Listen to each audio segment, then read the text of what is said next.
Good morning din sa iyo, Dayan, pero gayon pa man, hindi medyo maganda ang gising ng kababayan natin.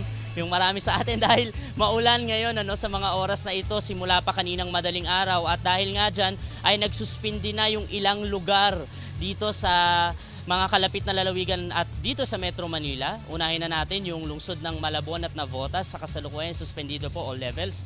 Gayon na rin po sa tatlong bayan sa lalawigan ng Bulacan, ang Marilao, Bocaue at May Kawayan. At dito naman sa lalawigan ng Rizal, 5 bayan na po nagsuspinde, all levels din po, Antipolo, Taytay, Cainta, San Mateo at Rodriguez. At gayon man, meron na rin tayong ilang flood advisory na natanggap.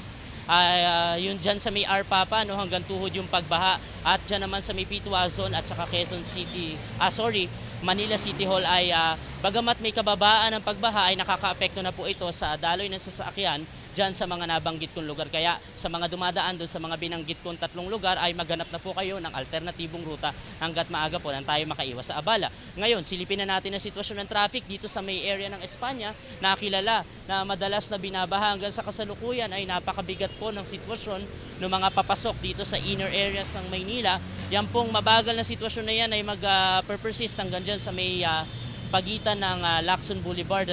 Pero paglampas po niyan sa may harap ng UST ay bahagyang luluwag at magkakaroon na uli ng pagbigat dyan sa may Quezon Underpass. Wala pa naman pong naiulat na pagbaha hanggang sa mga oras na ito dito sa area ng Espanya. Yung mga papunta naman po ng Quezon City, papasok ng Welcome Rotonda hanggang sa bagaman may volume ang mga sasakyan, ay maluwag pa naman po ang sitwasyon. Magkakaroon na ng bahagyang pagbigat dyan sa may Welcome Rotonda na, pero paglampas po niyan ay magiging maluwag na ang pagpasok niyo sa E. Rodriguez Avenue at Quezon Avenue.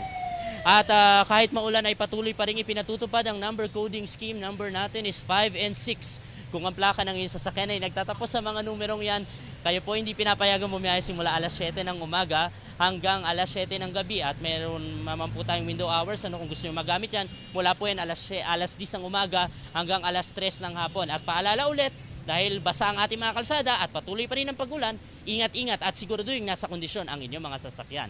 Hindi na natin din patatagalin pa. Siyempre, kaugnay din ang pagulan, mahalaga rin na malaman natin yung mga marka sa daan. Dito sa ating It's a Sign segment, ang ating mark for the road today ay ano kaya ang kahulugan ng puting linya na nasa gitna ng kalsada? Ano nga ba kahalaga ito sa ating paglalakbay? Mamaya alamin natin yan sa ikalawa nating traffic update. Balik muna sa inyo dyan sa studio, Dayan.